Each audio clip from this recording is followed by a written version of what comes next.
Okay. Hello, everybody. So everybody has, I think, what? Move my water. Okay. Where will I put it so it won't fall? Okay. But it won't fit. Okay. Got it. Oh, yes, please turn off your phones because it's being recorded. Okay. Okay. Well, thank you everyone for coming. Okay, I'm being instructed. I would suggest that the instructors come here and tell me what to do. This is right in front of your face. Okay. Is that better? Okay. All right. So everybody, including I, should shut off my phone, I guess. All right. Sorry for the slow start, but lots of us were trapped in taxis coming uptown. Okay. So I want to thank all of you for coming. And before we start, I want to thank Jim McMiniman, who got this whole thing together. And you'll see there's a whole list of people who were involved in creating this, including our wonderful daughters, Susan, Jenny, and Carolyn. Okay. So actually, my name, well, my husband once introduced me as my wife, Leona Nevler's sister. And I think that was probably because we were at a party and we didn't know many people, and he was concerned because my actual name is Alberta. It's the name for school and for work and for the post office. And my other name, which used to be for family until the New York Times put it in the newspaper, is Boots, and that is usually family members and friends for many years who say that. So anyway, you can call me here, you can call me what you want. Okay, so I want to start by saying kind of why you're here. And I'm going to start with a little story about Larry's ending. So on March 23rd, 2018, Larry's lungs stopped accepting oxygen from the tank we had installed in our bedroom. On many levels, the end of his life was not a surprise. He had struggled increasingly with Parkinson's for more than 10 years. He had a leaking aortal valve for even longer. And just before Thanksgiving, he had finished 35 days of proton radiation therapy for a squamous cell carcinoma in his mouth. That cancer probably was the result of radiation for a previous cancer 30 years before, a cancer that had taken over one side of his face. By mid-February, he started falling frequently, and I could no longer help him get up. From then on, he was severely dehydrated, and he had increased trouble swallowing. In the second week of March, he was hospitalized for aspiration pneumonia in his left lung, and after he returned home, he had 2 emergency visits to the ER. The first visit was on the night of March 20th for hydration and oxygen infusion. The next day during that terrible spring snowstorm, he had to make a second ER visit. That was because when he left the hospital at 2 in the morning, his chart did not reflect his need for oxygen at home. Despite the snowstorm, if he wanted to receive oxygen at home, he was required to return to the hospital to be tested again. He did it in the snowstorm, in an ambulance to the hospital, and after failing the necessary tests, and also he returned in an ambulance, he returned home. The emergency visits brought bad news. His right lung showed something that was maybe pneumonia or maybe something else. His swallowing difficulties had left him with no ability to eat and no ability to take in water except with sponges on his lips. He weighed 110 pounds. On the day before his life ended, he could not talk. At the beginning of this story, I said, on many levels, the end of his life was not a surprise. I included the words on many levels because on some levels, it did come as a surprise. Despite the misery of his last 3 weeks, when he could not stand alone, could not swallow, and so could not eat or drink enough to overcome his dehydration, he was always working to live. In the hospital and at home, he worked with his grandchildren and his daughters to strengthen his legs, his eyes open whenever the children and grandchildren appeared. On Tuesday, March 13th, a few days after his week in the hospital, he chose to attend our subscription concert at the Chamber Music Concert of Lincoln Center. When he came home that night, he fell in our bedroom, and I had to call 911 to help him get up. But the following day, when a social worker asked him whether he wanted to talk about dying, he answered, "It's not going to happen anytime soon." On Friday the 16th, our granddaughter took pictures of him at his regular session in the gym with his trainer, tossing a 3-pound ball from side to side. On Monday, March 19th, he chose to keep his usual physical therapist appointment. He was not up to practicing with his special walker, but I have a picture of him moving up and down from a bench. He moved slowly, seemingly painfully, and he moved only 3 times instead of his usual 10 times. Still, on Thursday, he worked on his legs with our daughters into the night. His caretakers saw him alive on Friday morning at 7. 2 hours later, when the caretaker came out of the shower, Larry's life was over. After knowing Larry Grossman for 66 years and being married to him for 64 years, I cannot say that death was a bad choice for him. He was a man of action and talk. He would be alive without living. I want to remember Larry as I knew him for 99% of those years. The notes you have written to me started the process of reclaiming him. The photograph of Larry that we used in the invitation and the videos of Larry in action that you will soon see have continued that reclaiming. So we are here today to tell the stories of the Larry Grossman we know. Okay? We're going to hear see this. Okay, thank you.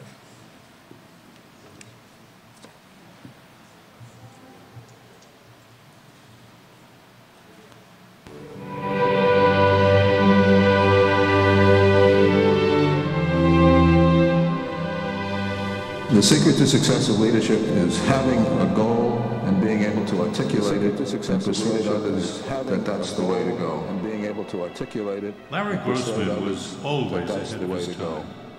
Yet he was human enough to understand that his accomplishments were achieved for the benefit of everyone. Where did that come from? His parents rose in that. Where did that Brooklyn, of course, his parents. There was a very strong sense, not only by my parents, but in the neighborhood, of gratitude for the opportunities in this country, a passionate belief in democracy. Gratitude for the opportunities in this country, a passionate belief in democracy. Around the dinner table all the time with discussion of public issues and sense of real public responsibility, so I suppose it's where it caught me. I got a job when I saw that television was the big coming thing.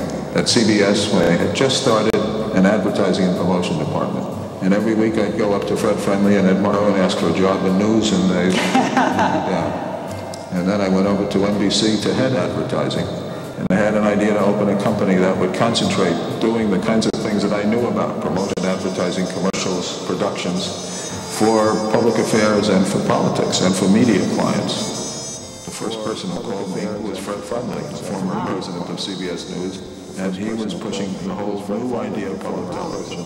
So I was brought in as an advertising promotion guy to both put public television, PBS, on the map, and to figure out new ways of raising money for it. The next thing I knew, somebody called and asked if I would want to come and save PBS, which was in big trouble. Larry did more than save PBS. He led the entire television industry with a series of firsts, and being able to satellite articulate it feeds, and persuade closed others captioning, that that's the way live to go. broadcasts of Senate confirmation. Larry Grossman was you can thank or curse Yet Larry was human enough to I said the way understand to show that his public television's accomplishments were potential achieved for the is to benefit open up the of Senate everyone. hearings on the new cabinet Where did that ministers, come from? so that the His public can see who their new leaders parents would be. in that. We set a goal. We should be the first to have a half-hour nightly news analysis program, which was the McNeil-Lehrer. We should also do documentaries, and that started the Frontline. Larry was characteristically self-effacing and matter-of-fact, but an ad man at his core. He never sense of real public responsibility, so I suppose that's where it caught me. I got a job when I saw that television was the big coming thing. At CBS, when they had just started an advertising and promotion department. And every week I'd go up to Fred Friendly and Ed Morrow and ask for a job in news, and they'd let me down. And then I went over to NBC to head advertising. And I had an idea to open a company that would concentrate doing the kinds of things that I knew about: promotion, advertising, commercials, productions, for public affairs and for politics and for media clients. The first person who called me was Fred Friendly, the former president of CBS News, and he was pushing the whole new idea of public television. And so I was brought in as an advertising promotion guy to both put public television, PBS, on the map, and to figure out new ways of raising money for it. The next thing I knew, somebody called and asked if I would want to come and save PBS, which was in big trouble. Larry did more than save PBS. He led the entire television industry with a series of firsts: satellite feeds, closed captioning, live broadcasts of Senate confirmation hearings. You can thank or curse Larry Grossman. I said the way to show public television's potential is to open up the Senate hearings on the new cabinet ministers, so that the public could see who their new leaders would be. We set a goal. We should be the first to have a half-hour nightly news analysis program, which was the McNeil-Lehrer. We should also do documentaries, and that started Frontline. Larry was characteristically self-effacing and matter-of-fact, but an ad man at his core. He never passed up an opportunity to promote his cause. PBS, PBS, we're not stuffy anymore. Unfortunately, PBS was not thrilled with our film and has asked for time to reply. Here then is the real, actual president of the Public Broadcasting Service, Mr. Lawrence K. Grossman. Mr. Grossman. Thank you, Brad.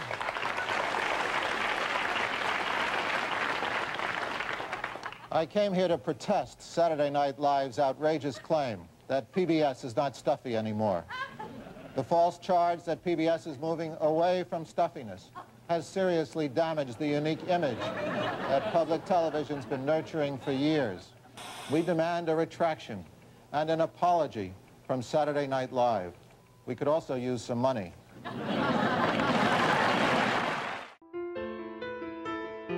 Newt Minow was Larry's champion and partner starting at PBS. Larry was such an extraordinary person, a person with vision, a person with courage. And as I think about him, we had many similarities. We had long, happy marriages. We each had 3 daughters. We were very much family people. I dreamed of having a national public television service, and Larry really created it and developed it. One of our proudest moments at PBS was when we were faced with some pressure from our own government to cancel a program involving a Saudi princess who had been murdered. And Larry and I stood together against our own State Department to preserve the independence of PBS. After transforming sleepy educational TV at PBS into a masterpiece, he would take NBC News from number 3 to number 1. The very first guy I thought of was Larry Grossman. So I sought him out, and to my surprise and delight, the one job that he would leave PBS to take was to come here to head up NBC News. Larry moved network news out of the studio and into the world, changing forever how it would be covered. Because we could use the satellite to transmit signals, and we sent the Today Show, which was in big trouble, to Moscow, and then to Peking, to China, to the Vatican, to travel throughout the Mississippi Valley. It was very exciting and very dramatic because it broke all kinds of rules. I remember Larry as a friend and as a boss, and he was splendid at both. When he and NBC parted ways, I recruited him as a fellow at Harvard Kennedy School, where he began research for the Electronic Republic. We redefined I would hope the word that community. the new generations, and I know from my grandchildren I see much of that, will have that sense.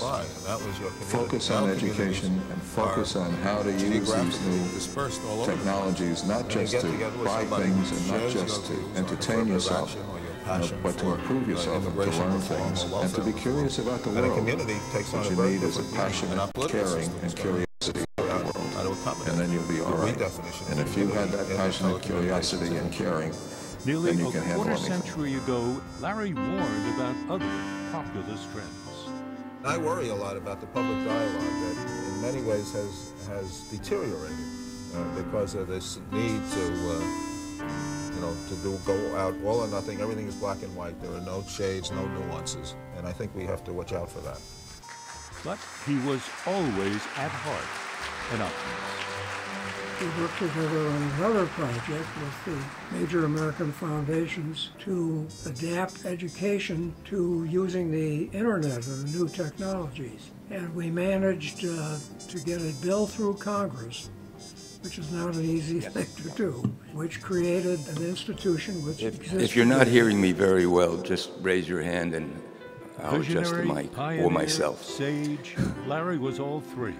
That's a very Electronic tough act Republic to foreshadowed follow, all the perils and promise and facing particularly if I'm going to stay on script and within the allotted time as I promised to do, but I will do it. Larry's world was a media world. I'm not from that world.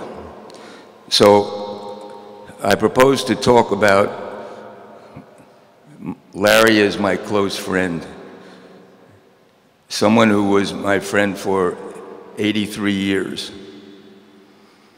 And it was a friendship that began when we were thrown together by very sad circumstances.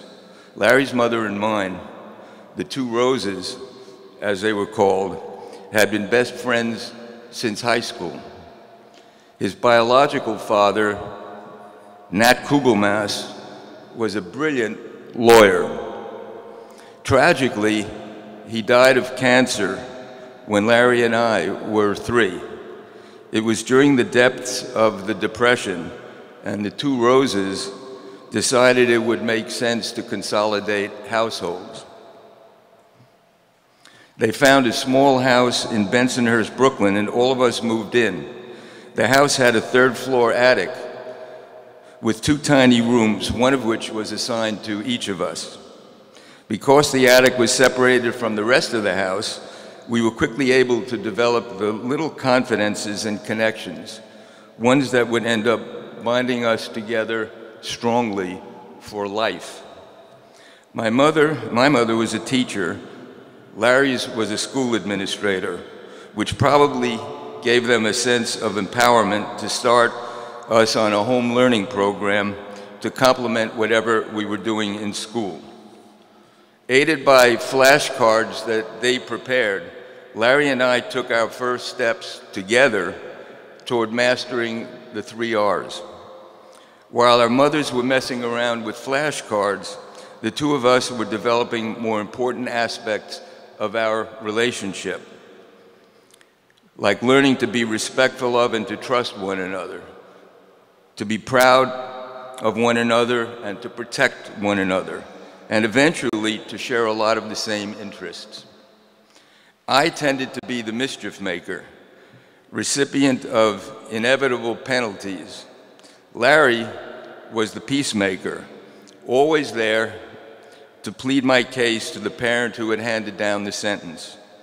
In one instance, which occurred during a hot summer when we were 5 or 6 years old, he suggested to my mother that barring me from visiting a local ice cream store with her and with Larry was a form of cruel and unusual punishment.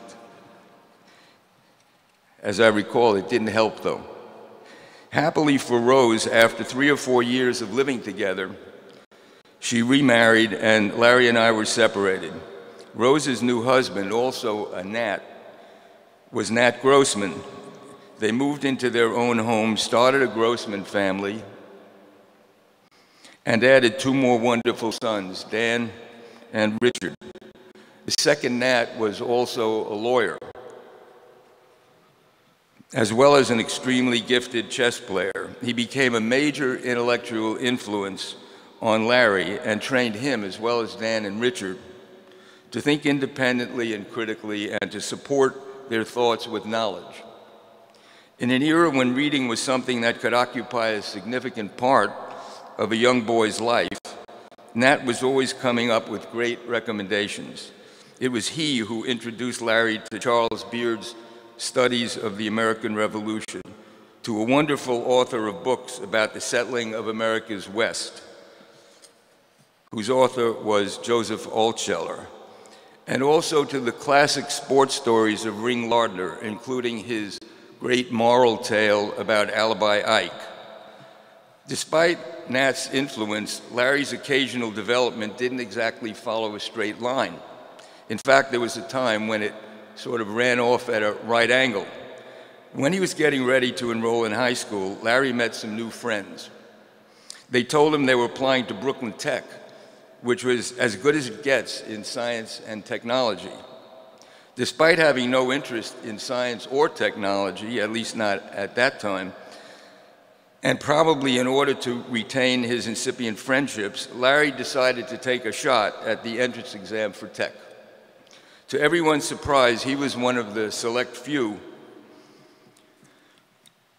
to pass, a success which, unfortunately, did not extend to his friends. Larry decided to attend Tech, a decision that proved to be unwise, since he soon found himself failing inspiring courses like mechanical drawing, and he even had some difficulty with English. Fortunately, just as he was scheduled to start another inspiring course in masonry, a light bulb went off in Rose. She persuaded the family doctor to write a letter informing the school authorities that for reasons of health, Larry had to be permitted to transfer schools because he was seriously allergic to dust. Somehow, Rose's ruse worked, and Larry made his way to Midwood High School, just down the street from their home at the time. He got back on a proper liberal arts track at Midwood, but the real intellectual blossoming occurred right here on Morningside Heights with his admission to Columbia, which again is what makes today's venue so much more meaningful as we look around. It started with the freshman courses in contemporary civilization and humanities, and continued with studies with the historian Jacques Barzin, the sociologist, C. Wright Mills, Jacques Barzin, the historian, C. Wright Mills, the sociologist, and other such luminaries. Larry also began working on Spectator. There he met an extraordinary group of new friends, including Max Frankel and Dick Wald. In fact, Dick will be ringing down the curtain this afternoon, so I hope I'm giving him some good lead-ins. It's fair to say that collectively, Max, Dick, Larry, and their Spectator team, which also included Rune Arledge, represented a journalistic golden era at Columbia. When not whiling away his time at Spectator, Larry also devoted himself to Columbia's debate council, ultimately becoming its president.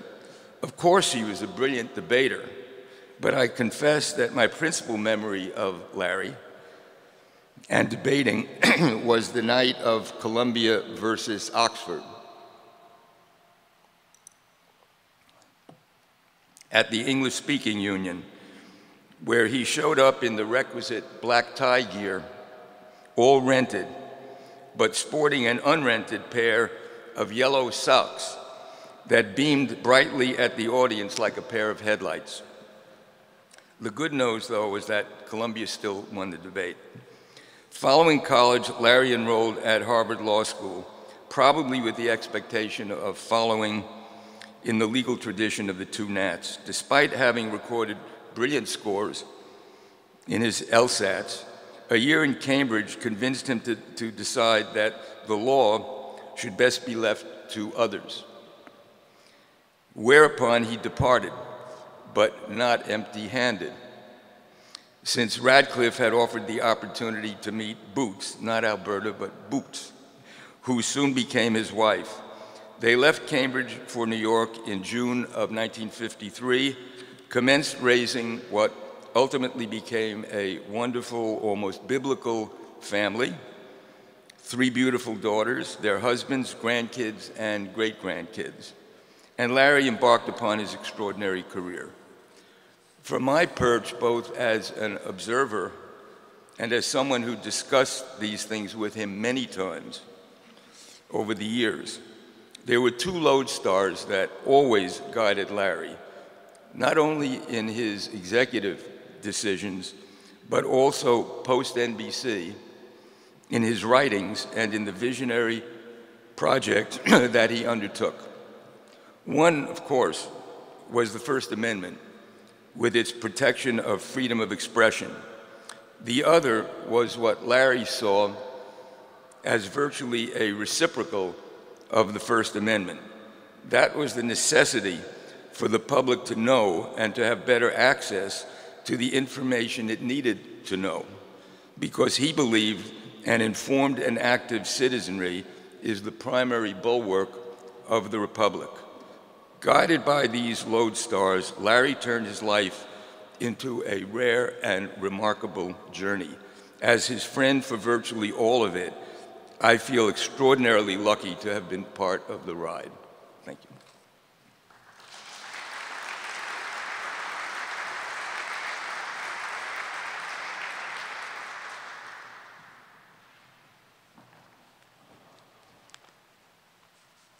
I'm Dan Grossman, Larry's brother. I believe the signature story of Larry's career was his challenge to the license of WPIX Channel 11 in New York.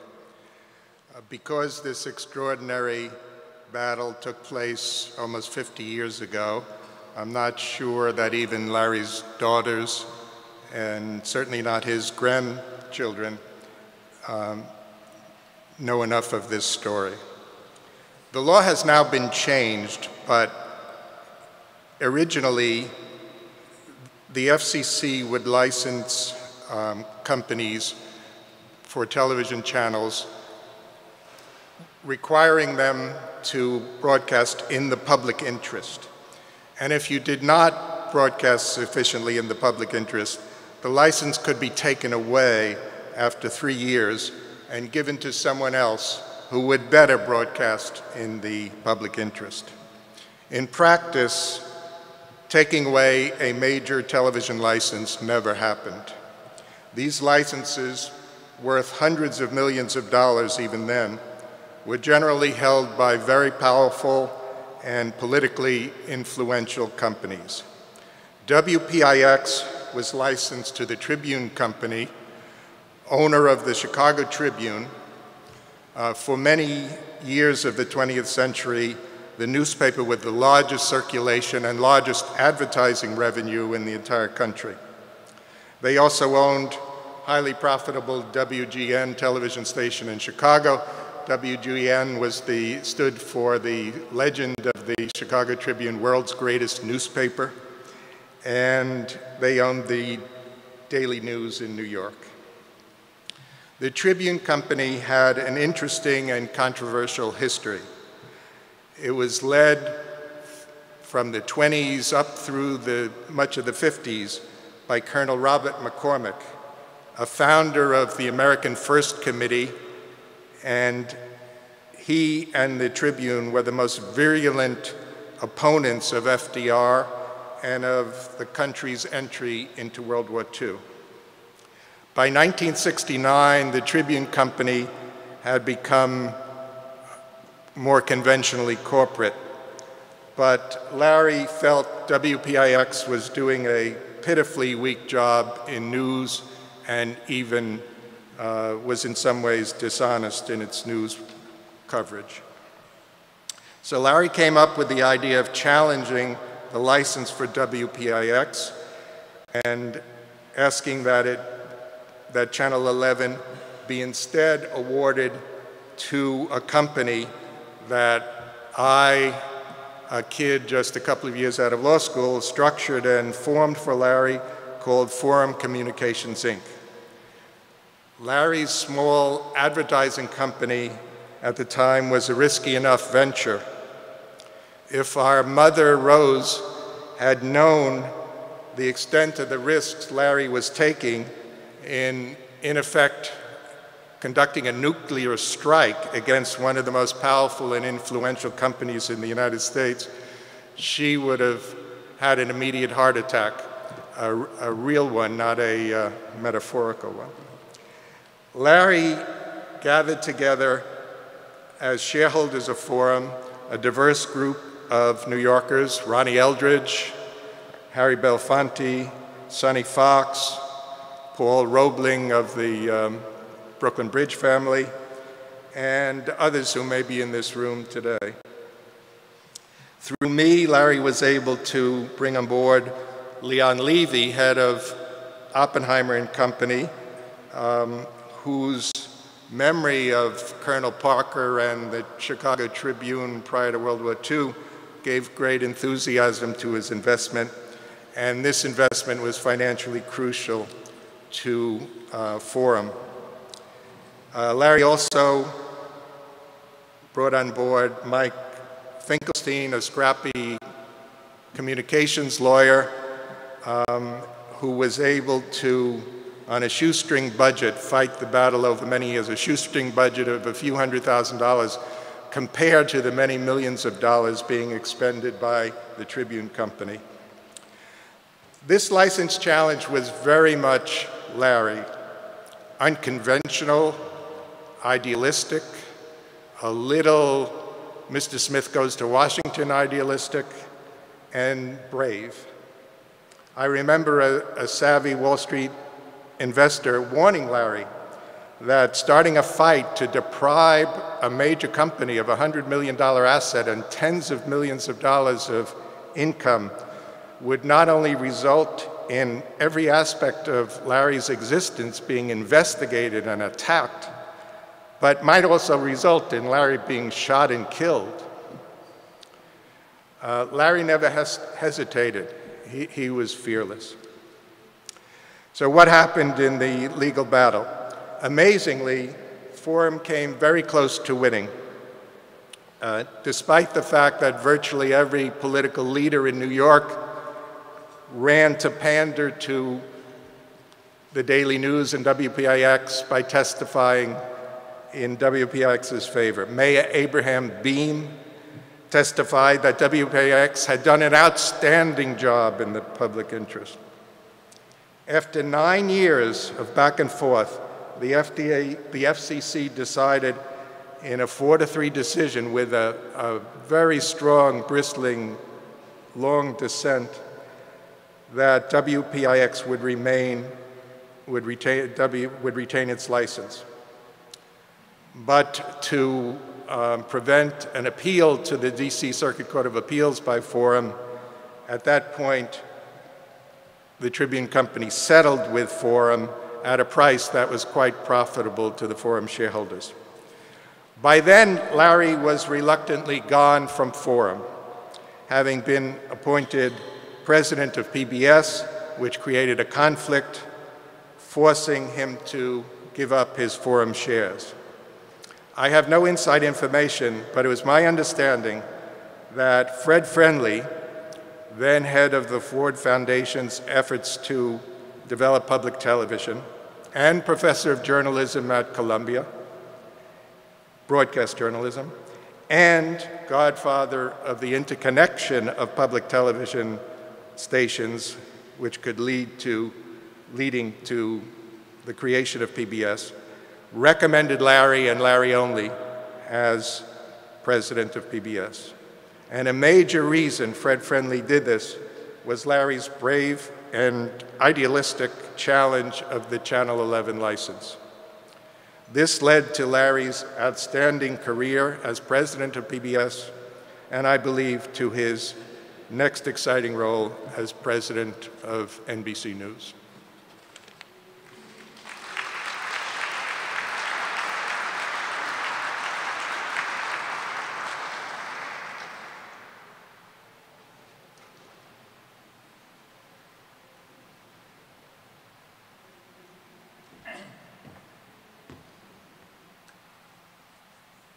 Hello, everyone. My name is Sonny Fox, and I was prepared to speak only about what you just heard about. So I'm trying to think of what else. This is going to be a pretty short presentation now, since that one was rather encyclopedic. Actually, I'd known Larry as a friend in Westport for many, many decades, Larry and Boots, and dined with him many times. And I've always thought of Larry as being older than I am, though he was not. As I am of almost all of you, I was older. And yet, because I tend to be loud and impetuous, and Larry was thoughtful and quiet, he came across as far more mature than I was. And I always considered him to be smarter and wiser than I was. And he was. So it was a great surprise to me when one day Boots had asked me to lay down a promo for some benefit she was conducting, as she always was, at the radio station locally. And when it was over, Larry said, "Come on across the street to Bill's Smoke Shop and let's have a cup of coffee." I said, "Fine." And knowing Larry as I just described him, I was really quite surprised when he opened the conversation. He said, "You want to hear an idea that'll either make us rich or drive us out of the business?" And then he proposed exactly what you heard. He said, in June, WPX's license is up for renewal. And I said, you know, God sometimes picks very strange messengers, because I was thinking about the exact same thing. So in that afternoon in Bill's Smoke Shop, we agreed to be partners on that, and then brought in Ronnie Eldridge as our third partner. I won't go into a lot of the details of what transpired. I'll mention a few grace notes. We informed the FCC finally that we were coming in. It was getting close to the June deadline. We were certainly going to come in with a challenge. They were informed of that.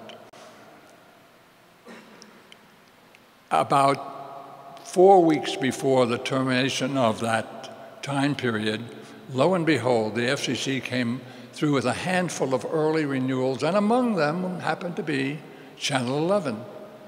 And the head of Channel 11, Fred Thrower, went on the news saying, "See, ain't going to be no challenge. We got our license renewal." We took the case to the circuit court, I believe it was circuit court, and they reversed that finding of the FCC and allowed us to file. Now, you heard about the huge amount of wealth that was behind the owners of the license. Actually, it was the Medill-Patterson Trust which owned all of that. And we had so very few resources. Larry went out and got a Mike Finkelstein, that lawyer, and it was Mike Finkelstein against two huge law firms, one from Washington and one from New York, which was on the other side. It was a rather poignant scene as those hearings went on. There was Mike with one assistant, and there was the formidable table of the other attorneys. I remember once I was at my office and I got a call from Mike. He said, "What are you doing today?" I said, "Why?" He said, "My assistant is sick. Can you come down and sit with me?" I said, "Sure." I got down during the hearing, went on, and he turned to me at one point and said, "Would you go in that folder and find 725 for me?" I said, "Wait." He said, "You'll find it." So I busied myself over here. The hearing went on. I couldn't find 725. About 15 minutes later, I said, "Mike, I can't find it." He said, "That's okay. Just look busy." So that's how how unbalanced the competition was. And then about 4 years into it, we lost Larry to PBS. And so we carried on without the benefit of his wisdom and his creative energies and kept it going for another 6 years until it was gone at that 4-3 that you heard about. It was Charlie Ferris, the chairman of the board of the FCC, who wrote a scathing opinion about PIX. Unfortunately, though he was the chairman, he only carried 1 vote, and so we lost 4-3. We thought very hard about going back into the court, renewing. We went back to the FCC and we said, what would take place? It turned out it would be another 5 years before we could really get a hearing again. And we had kept our investors on the string for 10 years already, so we agreed to settle. And that was the story of WPIX. It was a wonderful experience to be with Larry through that. His creative energy, his imagination, his dedication, it was what really suffused the effort. And it was well worth making. We made WPIX, if not a better station, a less bad station. And we sent waves through the industry that they were vulnerable. And just doing that helped improve things a little. Now, I can't tell you we've kept improving, we've regressed, but at least we did that thing together. And it was that was really what I wanted to share with you today. It was a different part of Larry. It wasn't Larry as a part of a leader of a large corporate structure or heading off in other directions. It was Larry the rebel. It was Larry instinctively wanting to do better and make the industry better. I shared that with him because I felt the same way. And our memories of Larry will always be fervent with so many other dimensions, but that's the one I wanted to share with you today. Thank you for allowing me to be here.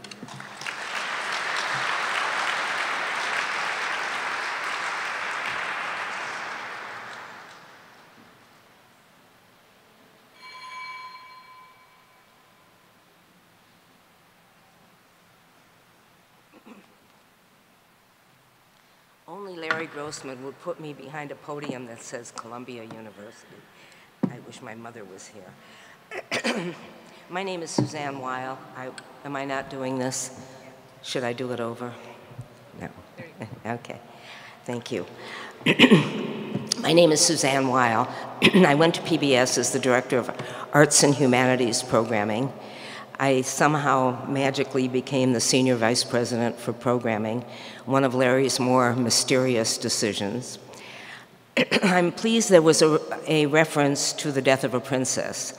I joined PBS while the system was in the throes of that mess. As directors of Arts and Humanities, I was out of it. We had princesses too. They were being dragged out of castles, screaming in high seas and wearing horrible clothes. The documentary Princess was a serious matter which managed to infuriate a foreign government, which didn't and still doesn't fool around, forcing Washington, funders, boards, and stations into corners. It was a brilliant introduction to my new job, able to observe Larry Grossman in action for the first time. It was epic for me. Bingo, I came to the right place. There it was, freedom of thought, principle, and enormous courage. They could have backed down in the process give away the store. They didn't. It was a small staff, feisty and not afraid of much, the gift of a demanding leader, demanding endless rehearsals for presentations, for stations, and for the press. We learned to be prepared. In order to talk about Lawrence Grossman, the president of the Public Broadcasting Service, I believe it's important to put the place and the job in context. This is a how did he do it moment. I'm going to do something courageous. I'm going to attempt a brief summary of the structure of public television to illustrate his talent, clarity, patience, a big one, and endless diplomacy. It should be noted that this loony setup came from the outside. It's not the system's fault. Valiant people navigating a complicated enterprise. If, after this, you think you understand it, you don't. Here goes. There were about 350 stations when we were there: state, university, school board, and community licensees, and independent producers. Some stations produced local programming, some national, some both. Some acquire programs, mostly from overseas, more now. One of my favorite Larrys was, "Thank goodness the British speak English." Programs are submitted to PBS, which accepts or rejects them to build a national schedule, which the stations can accept or reject. We had a small development a small development fund, which I'm proud to say funded some of the jewels of public television. Larry's eyes and ears were, of course, central. The list is endless. Ken Burns' Vietnam series, Eyes on the Prize, the News Hour, starting first with McNeil Lehrer and then going for an hour, a first. All the live from cultural series, endless. All at his watch, hard standards to live up to. Pledge Week, I'm not going there. Looming over this is the Corporation for Public Broadcasting, CPB, which receives grants from the federal government, let's hope, which goes to station and block grants according to their size. They make program grants, usually development or finishing funds. The stations pay dues to PBS, a membership organization. I told you we're not going to understand this. All this to say is there's no way to please everyone. There are legitimate concerns from community to community, but when the chips are down, one must take a stand. Larry taught us to never lose sight of the mission. As demanding as those difficult decisions, he was able to honestly work through differences, win or lose, and this is important to me. The miracle was that he retained the respect of all factions. I'm still in touch with many members of the programming department. Two are here, Bob Cantor and Kathy Weiler. I had a note from one who's out west. When he learned of this memorial, he ended his message with, "He was an elegant man." I can't think of a better way to end mine. Thank you.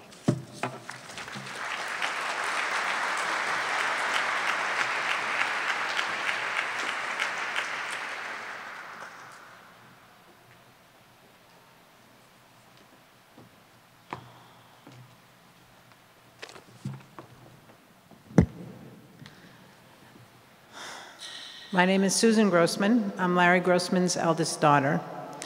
But I'm actually not going to spend much time talking about my life with him as his daughter.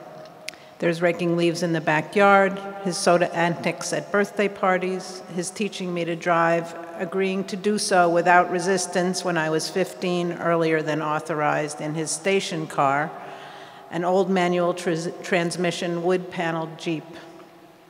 His willingness to welcome friends in large numbers to the house and pool, his tremendous generosity of Sandy and me, of Becca and Ben, his true delight in his great-granddaughters Hazel and Ada, delight in seeing the bellies of the new great-grands on the way. Hearing what I have heard from so many of you who knew Larry in his work life, as a friend and relative, you're probably not too surprised to hear that he was a generous, thoughtful, good, kind, loving, and supportive dad. His work life was an important part of my life as his daughter.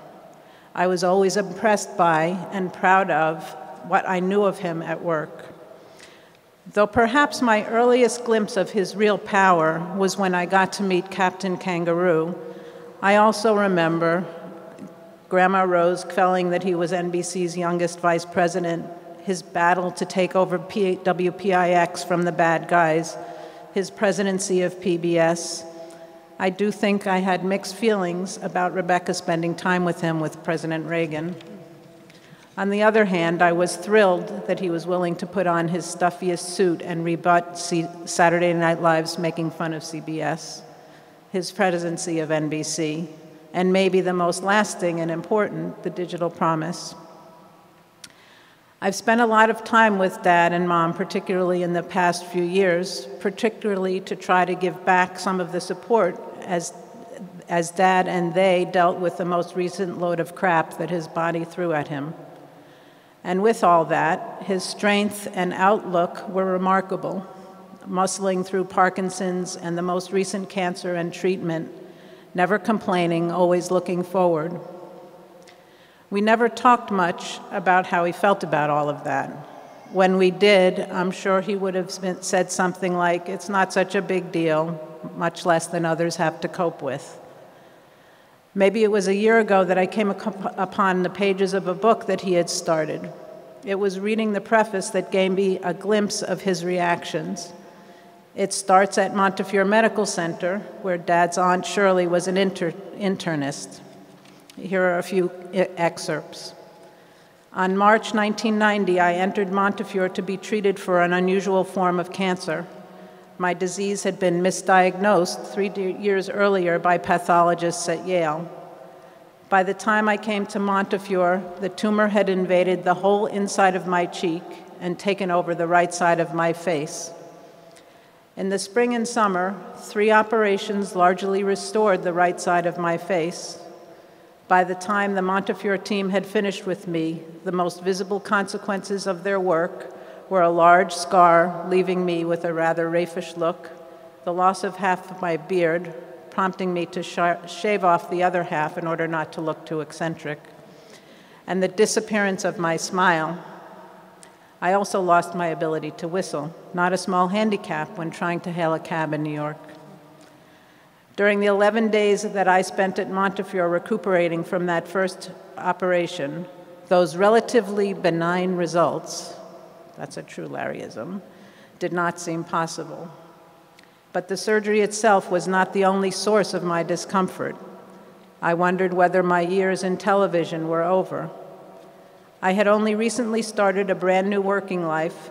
Surgery on my face seemed an almost metaphysical extension of what was happening to the industry in which I had spent my career. It too was going through major revamping. The major players, the commercial networks, were being cut down in the most visible ways. During the day, outside my hospital room, I watched the sprawling third world city neighborhood. Like those people, I was a long way from the world of power and influence downtown. I had become an insider looking in. A month after leaving Montefiore following my first surgery, I fulfilled a long-standing commitment to speak at Washington State University's Edward R. Murrow School of Communications. After my operation, I tried to get out of giving the talk. But as my wife pointed out, a side of my face might be bandaged, but I was perfectly capable of delivering a talk. That balmy April night, I talked about what I had learned from my experience with cancer and drew connections to the work that was needed for television. Each of us must take control of our own treatment and our own life. We must not hesitate to ask questions, not simply accept our fate or experts' advice. If it is important, people must take control of the monster themselves. The book's preface gave me a glimpse of the pain that Dad had gone through physically, emotionally, and professionally. I also saw that perhaps with the assistance of prodding from Alberta, he coped with that pain by dusting himself off, looking around to see what happened, and setting off to move forward to make things better in the world around him.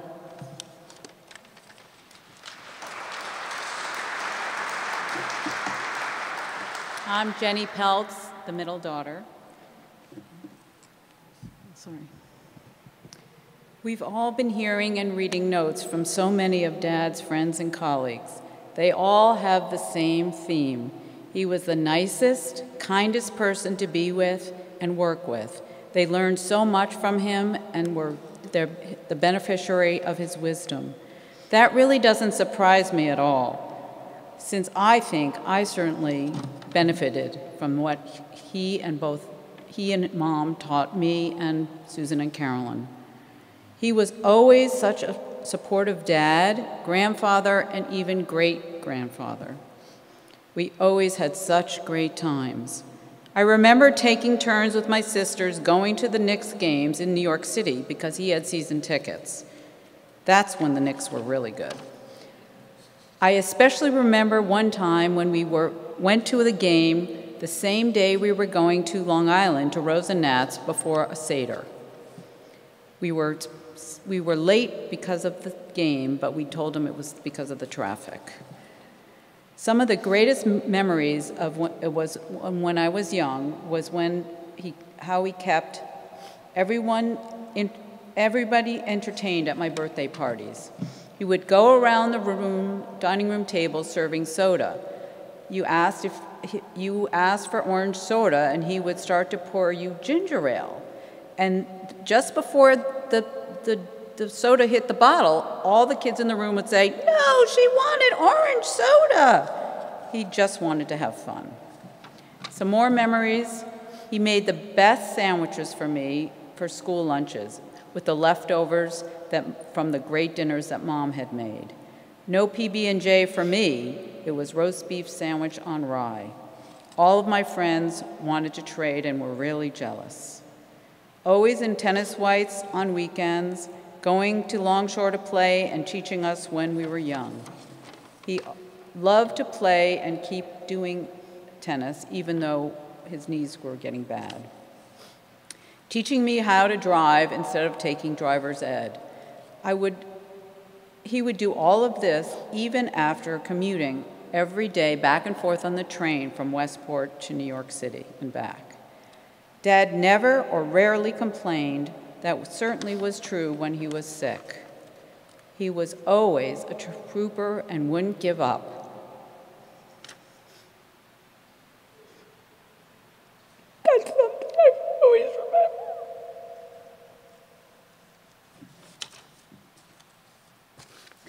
Sorry.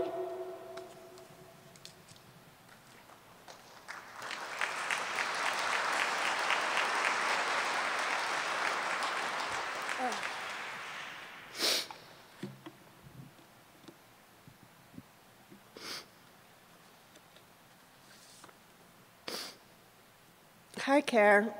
Any interesting new clients? I'm Carolyn, the youngest. Checking in on work.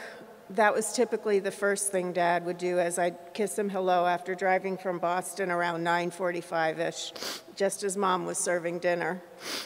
Well, that was after asking how I was feeling. My health isn't great.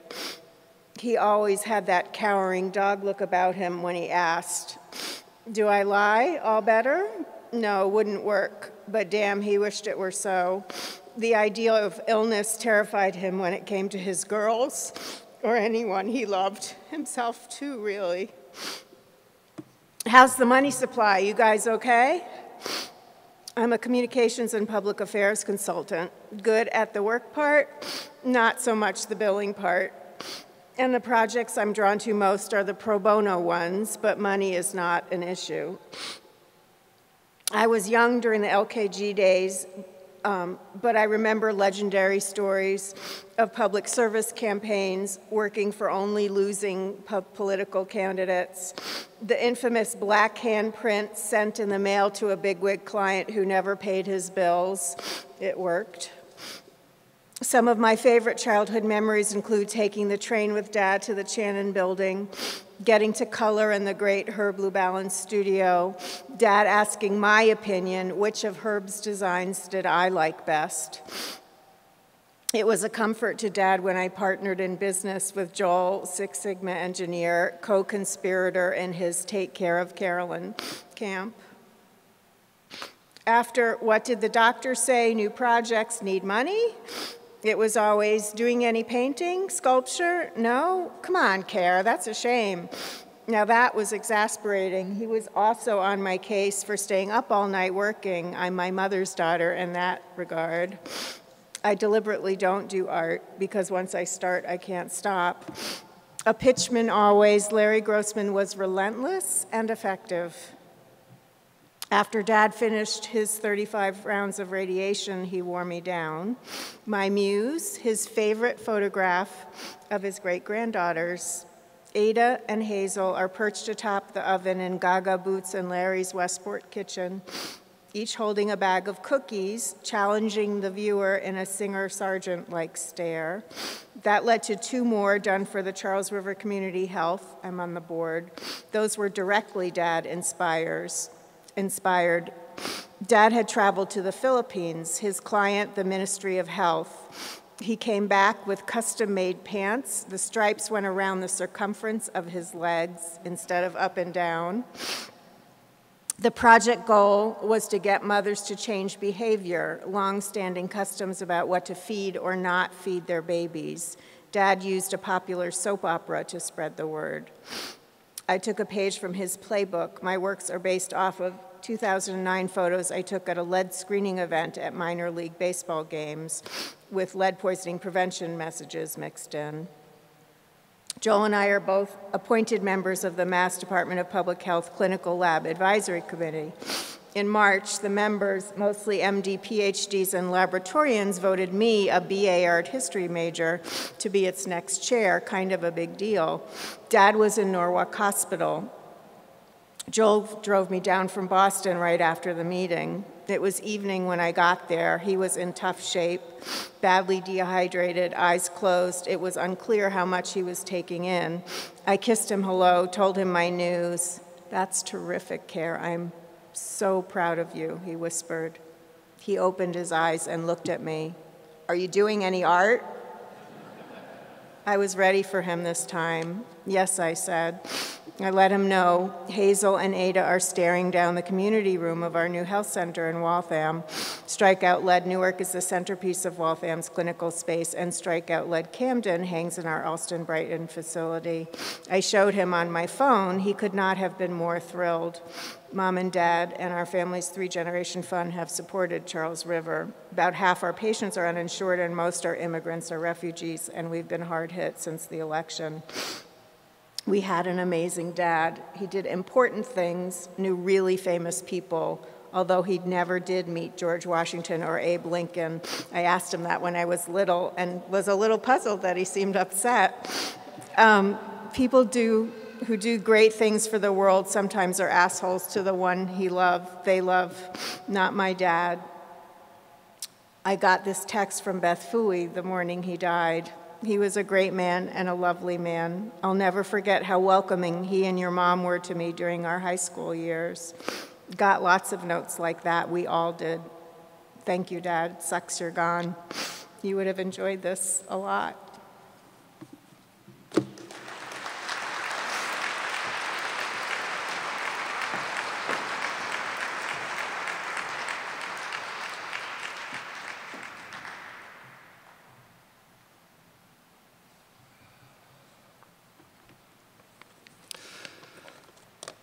I'm Austin Quigley.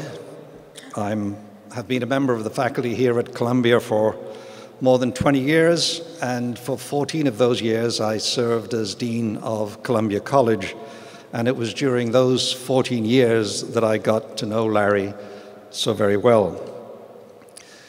On behalf of everyone at Columbia, let me just thank everyone in the family for allowing us to share with you this memorial event for someone in whom we at Columbia also take enormous pride.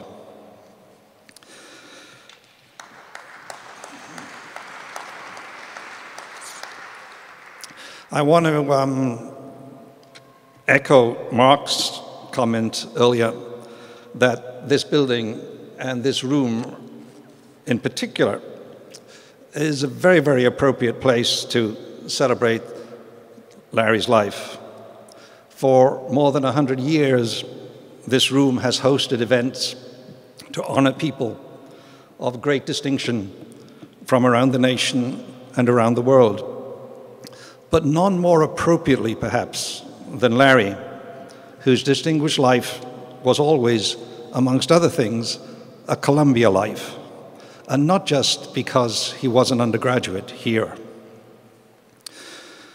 Columbia has long been able to confer upon its graduating students the social stature that is commensurate with its historical achievements and its international standing. But this is by no means a one-way street.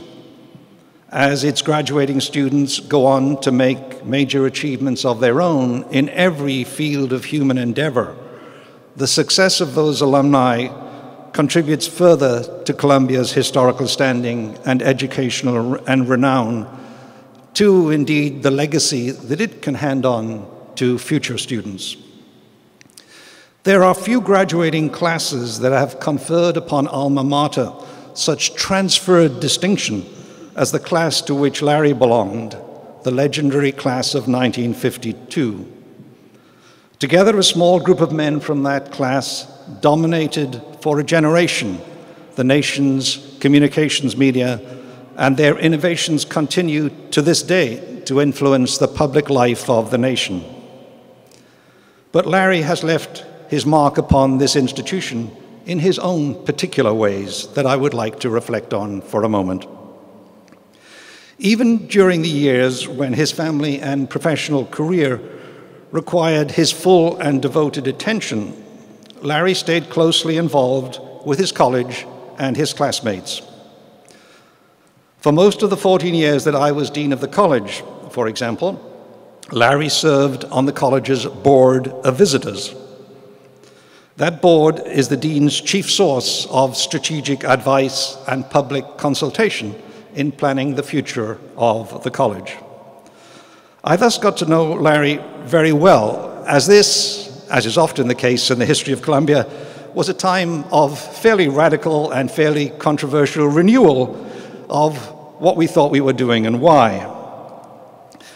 What always impressed me in these often heated debates in the college's board of visitors was Larry's typically good-humored but always carefully measured conviction.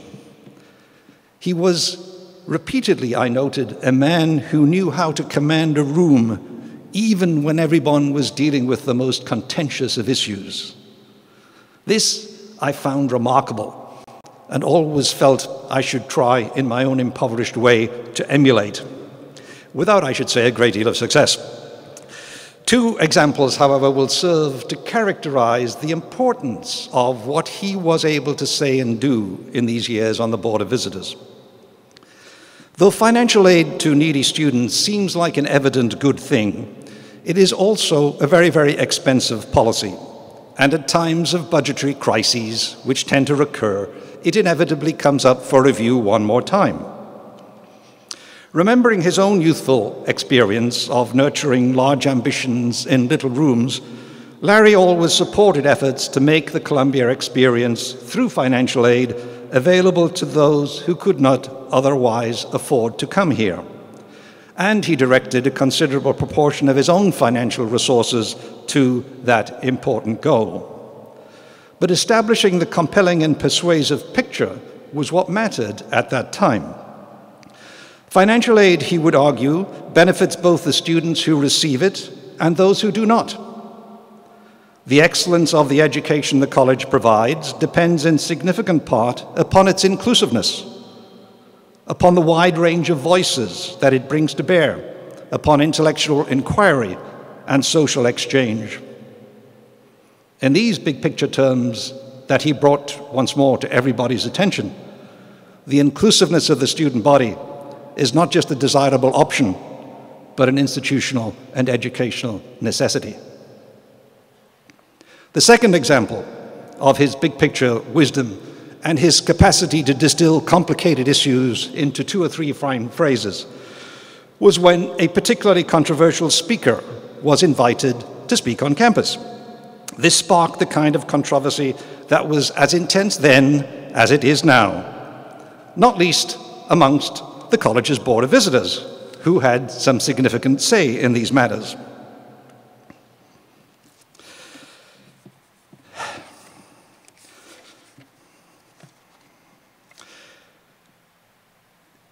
I remember this particular occasion well, which is giving me some pause to try to enunciate what was said there, and I want to get it right.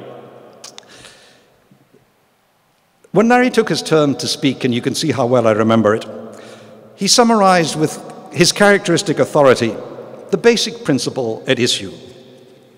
He reminded us once more that the price we all pay for tolerating opinions with which we radically disagree is much lower than the price we will pay if we set out to prevent those opinions from being voiced. Constraints upon one individual's right to express a disturbing opinion can all too easily evolve into a constraint upon the ability of all individuals, particularly those with little power, to resist the abuses of authority of those in higher places. As Dean, I carried some of Larry's phrases and moral fervor with me wherever I went. Indeed, as a private institution committed to the public good, Columbia's broadest goals and ideals have been reinforced and strengthened not only by Larry's ideas and achievements, but also by the example he has left behind. We are all particularly aware at the present time that if the hard-earned principles of the past are not to atrophy into the empty slogans of the present, each generation must take on the responsibility of actively renewing those principles in their public lives and actions. In so many of his inspirational and influential words and deeds, Larry did more than his part to discharge that intergenerational responsibility. As we join Larry's family this afternoon in celebrating his life, we cherish together the example he has set of how it is possible to interweave a fulfilling family life with notable professional achievement and indispensable public service. Everyone who knew Larry enjoys a life enriched by that experience. And we will all carry that enrichment with us until the end of our days. In important and enduring ways, Larry will always remain one of us.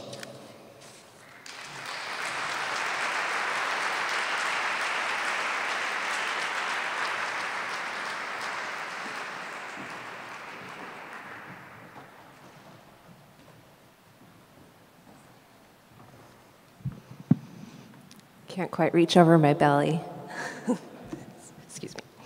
My name is Rebecca, and I'm Larry and Boots's eldest grandchild. My grandfather had a profound influence on my life.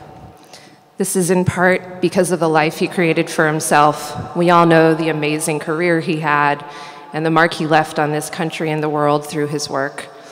Not all grandfathers have stood up to Jack Welch in the name of protecting high-quality news as a critical public service, or placed an enormous bet on the future of TV programming being delivered by strange machines in the sky called satellites, or developed legislation and the infrastructure to ensure digital education is available to millions of people throughout their lives. A career as successful and principled as his has always been a guide, but there was much more to his influence than that. My grandfather was deeply interested in me and my brother and cousins and how we think about and approach the world. As an extended family, we were lucky to spend a lot of time together. Memories from my childhood take place overwhelmingly in my grandparents' house in Westport and shaped me. We are all crowded around the kitchen table or lounging in the backyard or piled on top of each other in the living room. We're surrounded by delicious food. Newspapers and magazines are somehow at once both piled up in stacks around the place and also scattered everywhere. The TV or public radio is on in the background to a political talk show. We're all talking to and over each other, debating about recent events, historical topics, or in many cases, the veracity of some dumb factoid, which often leads to our greatest debates until someone finally looks up the answer. Occasionally, tears are shed. These times with my family instilled in all of us a sense of curiosity, interest in learning, and an openness to ideas. The messages we took with us were about the importance of access to good, high-quality information and education, and of working for the greater good. And importantly, a commitment to one's principles above all else. My grandfather has been a part of nearly every major decision I have made. I would almost always seek out his advice, or at the very least, ask myself during the process, what would he think about this? From seeking internships to selecting college and graduate school to finding my next job, and even my husband. I'll admit that sometimes this felt more like a weight than a guide, but what I have always known is that he had high expectations, but not unreasonable standards. His love and support was unconditional and generous. I'd like to tell one story that I think reflects a slightly different Larry Grossman, one where he isn't the picture perfect of thoughtfulness, but it is emblematic of him in other ways. It is 1984, and my mother, Susan, is in labor with my brother, Ben. I'm in the waiting room at the maternity center watching Sesame Street, basking in the final moments of my happy life as an only child. Suddenly, my grandfather bursts into the room and, without warning or permission from me, changes the channel to news. I was 3.5 and I was pissed. I've left out the fact that this was November 9th, 1984, 3 days after Reagan was elected president, and Larry was president of NBC News at the time, but this context didn't matter to me as a 3.5-year-old. I think I remember it so vividly because in many ways the behavior was out of character for him.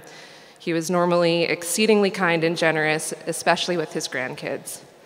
But I think, in a way, this incident captures him perfectly. He was always passionate about two things: his family and his commitment to the news business and information as a public service.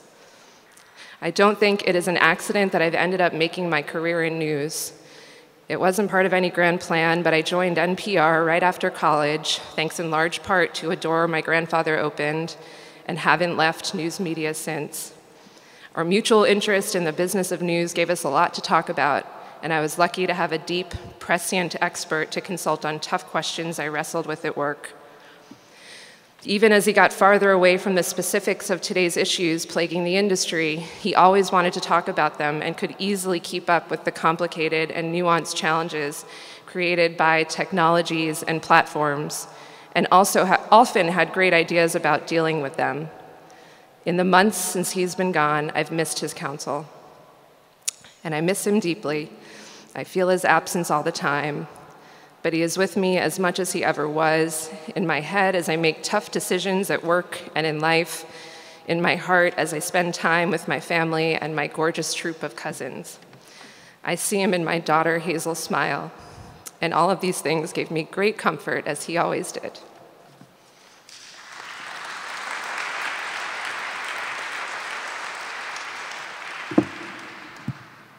Hi, I'm Ben, Larry's grandson. Grandpa Larry was a huge figure in all of his grandchildren's lives. I only realized it in adulthood, I think, but a lot of the confidence I had as a kid stemmed just from seeing Grandpa's success and his achievements and thinking, if he was my grandfather, then surely I had a little bit to offer. Sometimes this confidence, maybe often, was a little misplaced, like when I was editorializing about the dangers of corporate concentration of news to my fellow fourth graders on the playground. But usually, a big part of the drive I think all of us as his grandchildren had was a direct result of his encouragement and his example. He was modest. I can't really ever remember hearing him brag about his own achievements. I think I heard the most about it today, actually.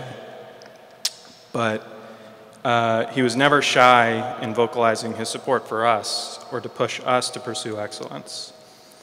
But it wasn't just excellence for its own sake or personal glory. It was for something meaningful in the world, for the greater good. Grandpa went through a lot in his life. We heard about some of that today.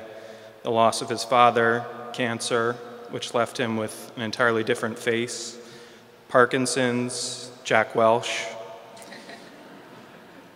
He had every right to be angry or bitter, but he was neither of those things.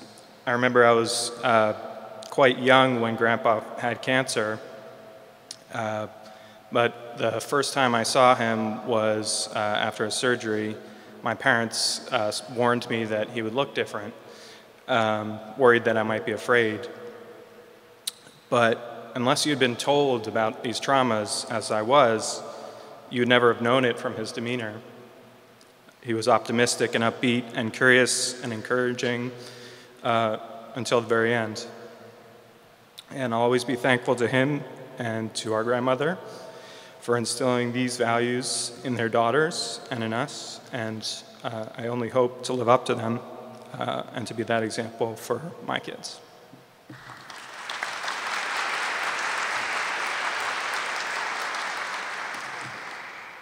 Hi, I'm Hillary, one of his granddaughters. So as much as we are all proud to be his grandchildren, it was clear that Grandpa Larry was exceptionally more proud to be our grandfather. Always delighted to hear about what was going on in our lives, sitting back in his chair and listening curiously, offering words of encouragement and asking the right probing questions. "That's great, pal," he would frequently say. He and Grandma Boots were always happy to travel to support us grandchildren at our life events, such as graduations, which I'm sure he would say was his duty as his grandfather to be present at. But both Grandma and Grandpa would also go out of their ways to make us feel special, coming to my soccer matches or high school softball games in Van Cortlandt Park, and more than once making the 8-hour schlep up to Maine to see my sister and me at camp on visiting day. He was also the man to see as a precocious 14-and-a-half-year-old when you wanted to learn to drive and didn't want to ask your own father because you knew he would shut you down. But Grandpa was happy to take on the life risk. We would sneak out to the Staples parking lot and drive around, then drive back to the house and only acknowledge our illicit activities after returning. And I knew I couldn't get in trouble because Grandpa was older than Dad. Grandpa Larry was the most caring, loving, and impressive grandfather, and I will hold his memory and lessons he taught us dearly for the rest of my life.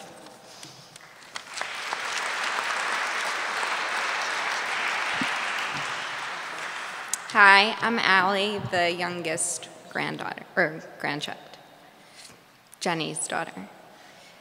Grandpa Larry brought so much light into all of our lives, and I've always been so grateful to have such a generous, thoughtful, and caring grandpa. One thing I can say about him is that he always had an opinion, and might I add, a very good and purposeful one. What amazed me was how present he always was, even when it was hard for him to speak and contribute to conversations at times due to his Parkinson's. I remember Grandma always stopping the conversation at the dinner table and say, "Lar, what do you think?" And he would always have a well-thought-out answer. He was always there and he cared about everyone and everything. Little things like offering guests drinks the second they would come into the house or picking up every piece of crumb off of the floor. A great teacher, he always believed in us. He listened to my ideas, helped me write letters pursuing job opportunities, taught me how to play tennis, and was always considerate of my height. He even brought a step stool when teaching me how to make fresh squeezed OJ at the kitchen counter when I was growing up. He had a special connection with everyone, an extremely strong and different relationship with every grandchild. Even his caretakers, Pat, Woody, Dan, and Kyle, would say to us how much joy he brought into their lives, and their relationships were so unique compared to any other client they had ever worked with. I also think we can all say we totally bragged about Grandpa. I thought it was the coolest thing ever that he was on a Trivial Pursuit card and on SNL, and would tell all my friends about it. I bragged that he was so generous, charismatic, so loved, and just the epitome of the most exceptional grandfather. Grandpa, you set a great example for all of us. I will love and miss you forever and will continue to cherish our memories together. I hope to one day follow in your footsteps and conquer the world like you did. I love you.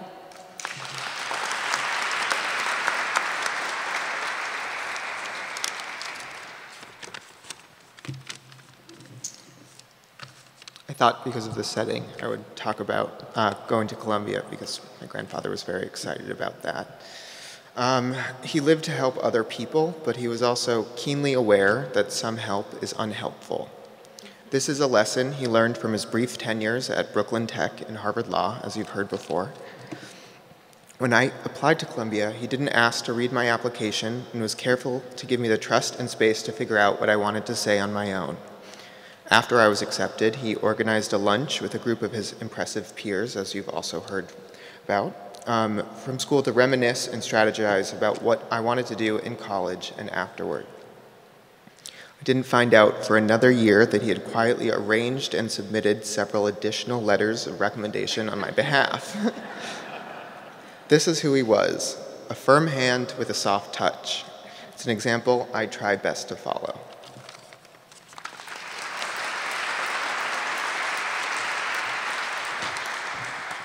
Hi, I'm Sarah, Carolyn's daughter. So we are here at the alma mater that shaped my grandfather early on, as we've heard. And he shared it with numerous family members, including my brother Jeremy and me. To celebrate his life, a wonderful man whom we've heard many great things about today. But we would be remiss not also to celebrate the wonderful accomplishments and great life of his wife and my Grandma Boots, who sits here today as a beacon of health and vitality. We've heard how in so many ways my grandfather was ahead of his time. So too is my grandmother, who received her master's in special education at Fairfield University in the 70s while raising 3 young daughters and actively participating in the League of Women Voters, and her PhD from NYU in the 1980s, commuting back and forth from DC while my grandfather was at PBS. Grandma Boots has dedicated her life both to her family and to education. As a teacher at Greenwich Junior High and a professor for many years at the City University of New York and later NYU. This deep devotion to education clearly rubbed off on my grandfather, who late in his career took up the Digital Promise Project. My grandmother served as his constant editor, constructive critic, confidant, and an eternal source of encouragement, always developing independent opinions and pushing my grandfather and everyone around her to develop their own through an engaged dialogue. Grandpa, I miss you so much and think about you constantly. I'm so grateful to both you and Grandma for building such a strong, caring, and loving family that we can always depend on for support, aspiration, and guidance. I'm so glad I have the chance to stand beside my brother and my cousins as we think of you here today.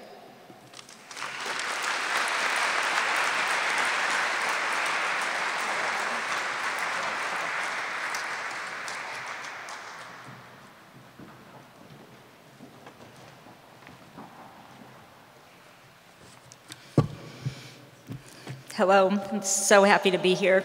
I'm Karen Cater, President and CEO of Digital Promise. At Digital Promise, as you've heard, we owe so much of our existence to Larry.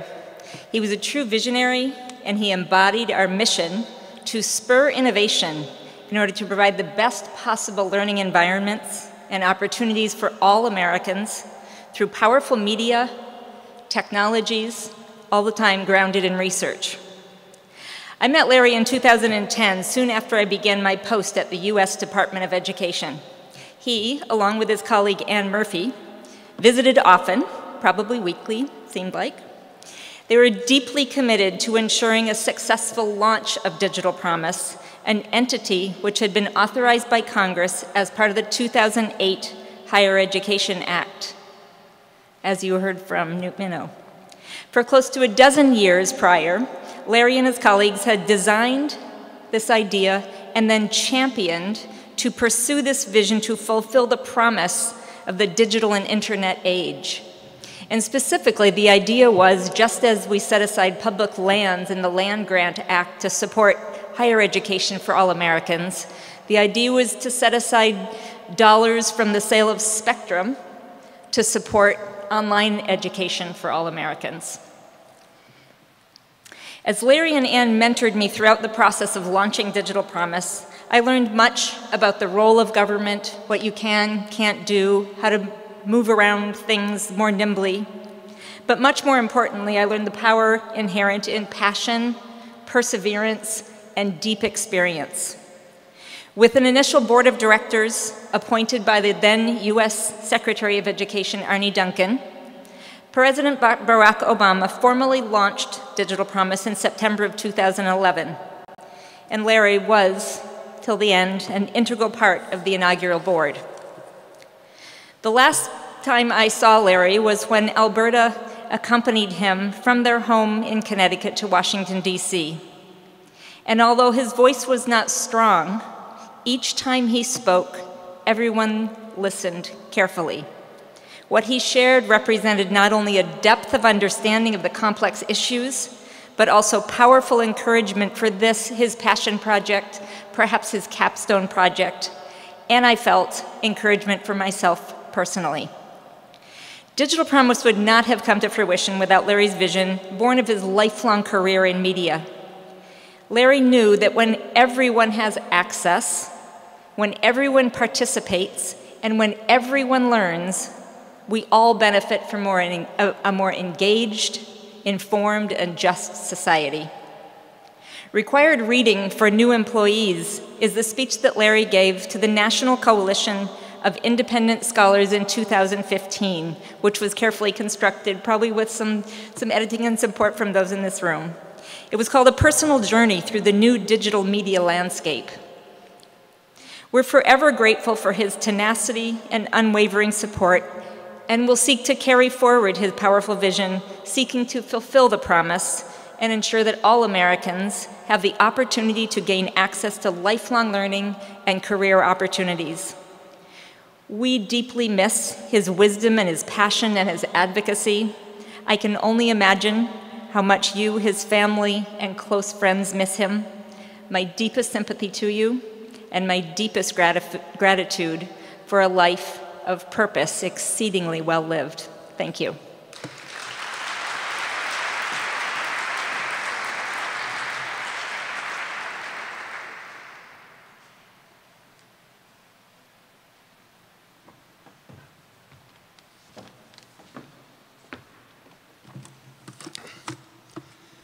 My name is Sandy Cohen. I'm one of Larry and Boots's 3 sons-in-law. I'm joined by the other 2, Andy and Andy. We sort of lack originality, I know, but we get along.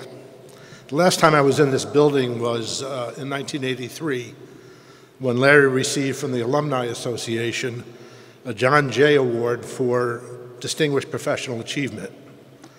Other recipients were former Federal Reserve Chair Arthur Burns, Dr. Bob Butler, the father of gerontology, and George Stark of the famous offensive line of the late 70s Washington Redskins, known as the Hogs. He was the head hog. Before that, I was last in this building in 1973, disrupting a university senate meeting to protest Columbia tuition increases. It was a very successful effort. Tuition then was an exorbitant $3,300 a year. But we kept it down. Now it's a modest $58,000. Apologies to Dean Quigley. And it was a learning experience too, along with 4 other Columbia College students. I spent the better part of the spring semester fighting disciplinary charges. I managed to escape with a minor reprimand, and the experience fortified my inclination to become a lawyer. Even then, and this was earlier in my relationship with Larry, he offered me support and guidance. He was particularly mortified to learn that the then president of Columbia, Bill McGill, greeted the protesters, Susan among them, wearing a Groucho Marx mask. Larry could have been a hard act for his sons-in-law to follow if he hadn't made certain that he wasn't. From a modest Midwood childhood and the famed Columbia class of '52, he worked his way up to the top of his industry, president of PBS and NBC News, and so many other accomplishments that could be awe-provoking.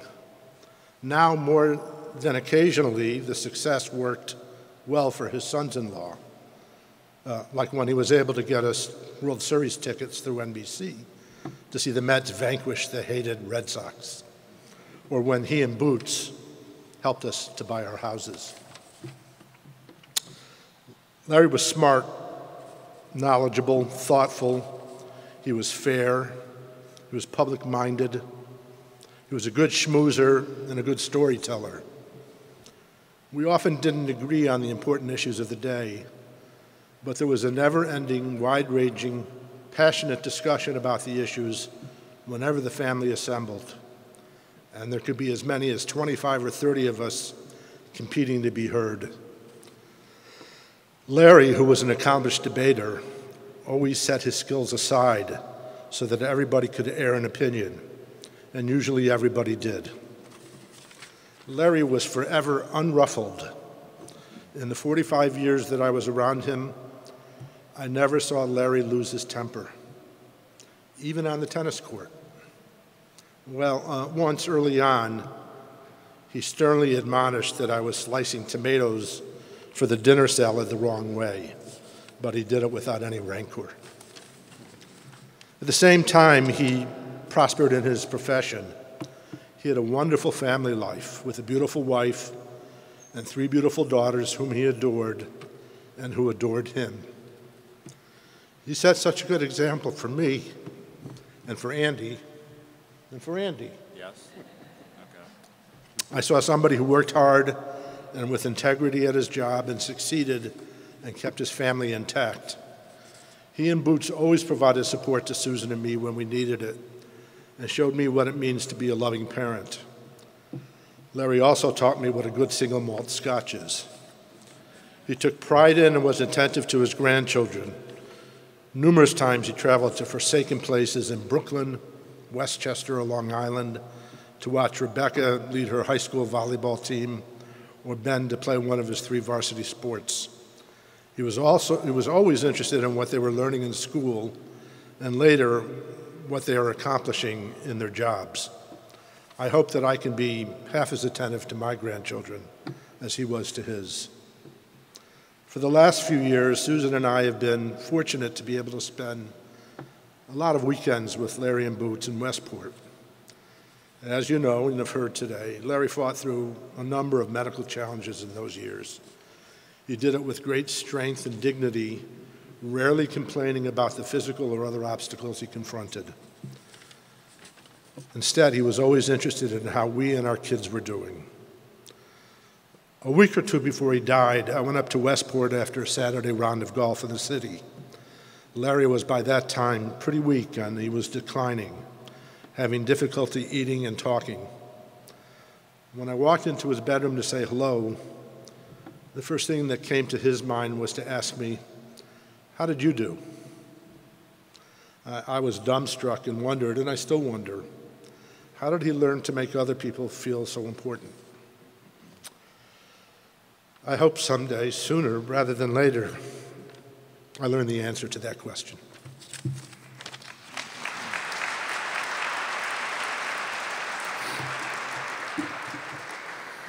Hi, I'm Jenny's Andy. And yes, Larry always got a kick out of introducing us.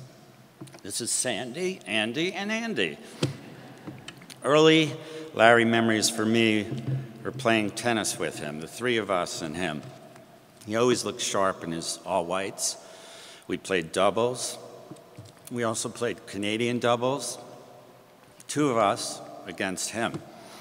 Games would always start out close, but then he'd turn on the heat, hitting balls into every corner, making us run really hard. He was a pro on the court, and I don't think we ever beat him at tennis. He was always an easygoing guy. Once, Larry and Boots were away for a weekend, and when they came back to Westport, they found that the 3 of us, without their permission, had cemented in a basketball pole and hoop into the driveway. We said, "Oh, it's for the grandkids." And Larry looked a little in disbelief, smiled, and he calmly walked away. And for many years, all of us had fun when Grandpa Larry would come shoot baskets with the grandkids. Other fond memories, Sunday morning breakfast. Larry would always make hand-squeezed fresh orange juice for everyone, whether it was for 5 or 25 people. Now, how many guys do that? Just Grandpa Larry. Before dinners, he would be so gracious, offering up drinks to everybody, beer, wine, scotch. And he loved his Macallan, a Jewish guy from Brooklyn. Go figure, right? Three other wonderful Larry traits. He'd always ask you how things are, and he'd really listen to your answer. He never had an unkind word or complained, and he always saw the positive side in everything. All great lessons from Larry that we have forever. Thank you.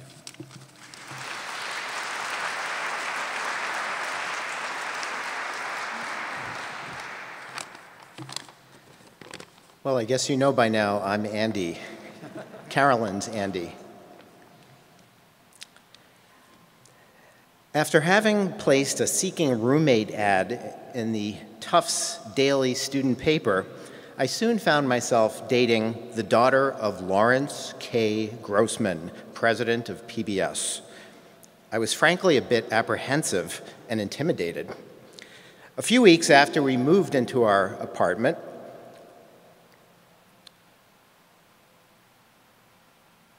Larry was in town on business at PBS, and Carolyn made plans to go and rendezvous with him in Cambridge for dinner. And as it turned out, Carolyn had a summer internship at the Children's Museum and must have been running late because she had a python wrapped around her, educating children about snakes, which fortunately she stopped doing when we had children. So she was late, and I got to the restaurant and was looking around for Larry, a man I'd never even seen a picture of. When I saw the guy with the impressive eyebrows, I knew it had to be Larry. And it was. He broke the ice and told me how his cab driver warned him that the food at this restaurant was rather salty. He thought that was hysterical. The day our daughter Sarah was born, Larry and Boots jumped into the car in Connecticut and came up to see their newest grandchild, Sarah. Larry was undoubtedly very eager because he got pulled over on the Mass Turnpike going 90 and didn't even realize he was speeding. Not one to ever invoke any special privilege, Larry neglected to tell the officer the reason for his alacrity, which might have got him a warning instead of a ticket. Sadly, he got a ticket. When Larry was teaching at the Kennedy School, we had the good fortune of being nearby and able to attend lectures and seminars that Larry gave as a First Amendment professor in the Stanton Chair. And this was always a great pleasure, and got to introduce our children as well to the Kennedy School, which Sarah eventually went to. At one conference, Larry reconnected with an old friend, the legendary Betty Friedan, and he invited her to come back to our house in Waltham for some takeout Indian food. This was a pretty magical moment, having the feminine mystique author able to pass that baton on in some sense to our family. Since Larry was blessed with 3 daughters, he had a special appreciation for his sons-in-law. However, as you've already heard, he showed us absolutely no mercy on the tennis court and was unbeatable, frankly. And he never seemed to get tired. And I think that is because he placed those shots so carefully and made us run quite a bit. It was a sad day when Larry announced that his tennis days were over due to his Parkinson's diagnosis. Larry's bout with Parkinson's was extremely difficult, but it was truly amazing and inspiring to see how he did not let it interfere with life. Nothing could stop Larry from making fresh squeezed orange juice every morning and Grandpa Larry eggs on weekends for brunch. At Thanksgiving, even when his hands were unsteady from Parkinson's, he would fearlessly use a meat cleaver to hack at the carcass of the Thanksgiving turkey and send us home with delicious leftovers. If that sounds slightly terrifying, that's because it was. During Larry's illness, I often ask myself if I could endure all that he went through and still have a positive attitude and the will to fight, which he had till his very last days. Larry drew strength from the incredible care that Boots and daughters gave every day, and the boundless love from family and friends that never waned. I love Larry very much. I am proud to be his son-in-law, and I admire him and am inspired by him in so many ways. I'm very glad that I put the ad in the college paper.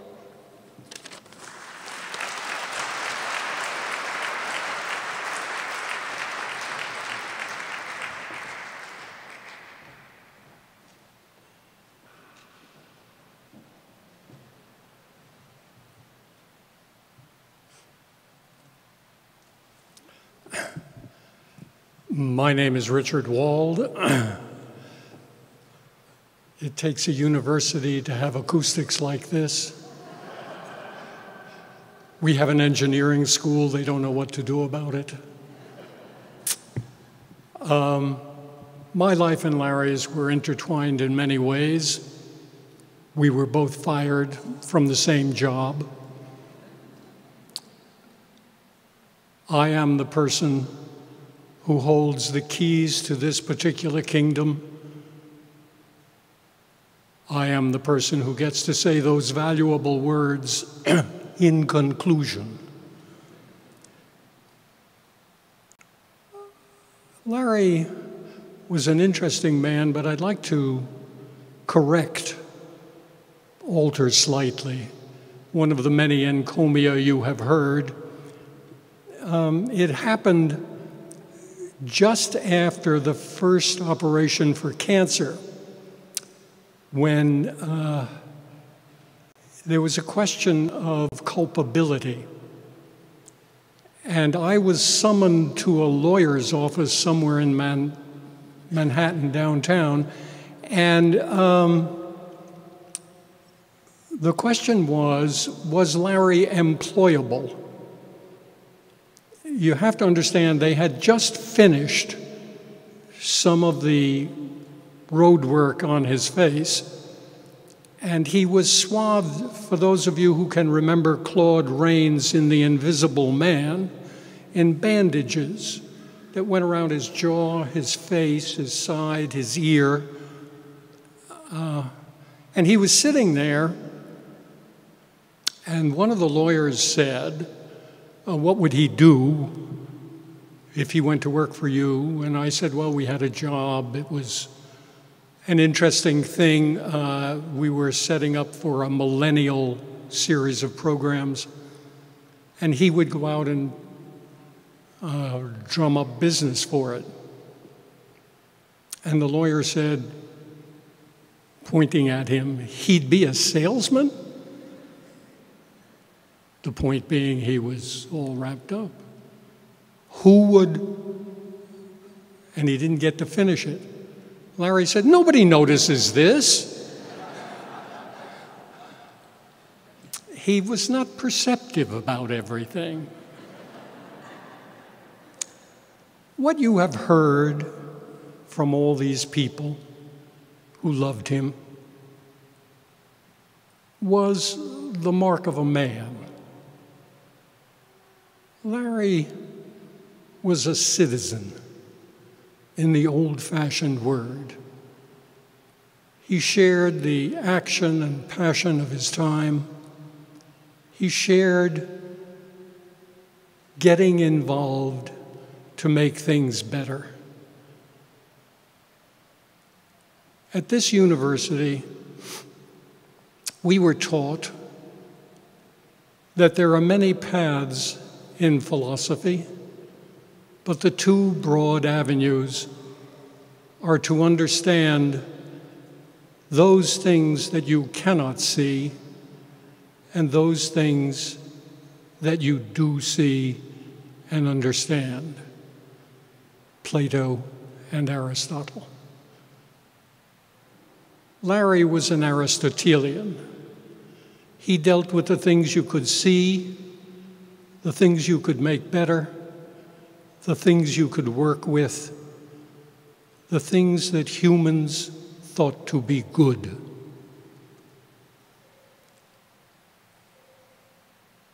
We who knew him and saw that community around him have gathered, most of us today, to say that. He was involved with us all the time. Larry was not a person who was deeply involved in the spiritual world. He was not a person who was touchy-feely. But he was someone who had the values and virtues of older civilizations. And I'd like to read to you the statement that Ulysses made to his men for his final voyage when he said that he wanted to sail beyond the horizon. What he said was, and this is a translation, I speak no Greek of any kind, though much is taken, he was old, and he was worried about his crew. Though much is taken, much abides.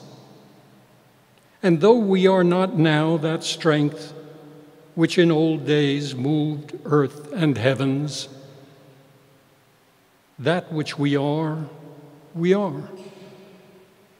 One equal temper of heroic hearts, made weak by time and fate, but strong in will to strive, to seek, to find, and not to yield. In conclusion, thank you for coming and celebrating this man.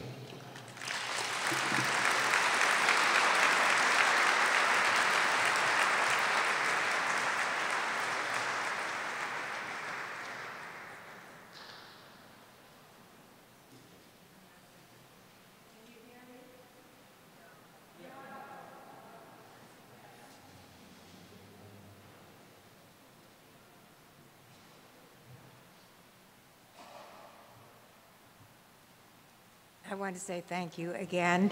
I want to say thank you again for coming. In fact, the purpose was to reclaim Larry Grossman. You did it.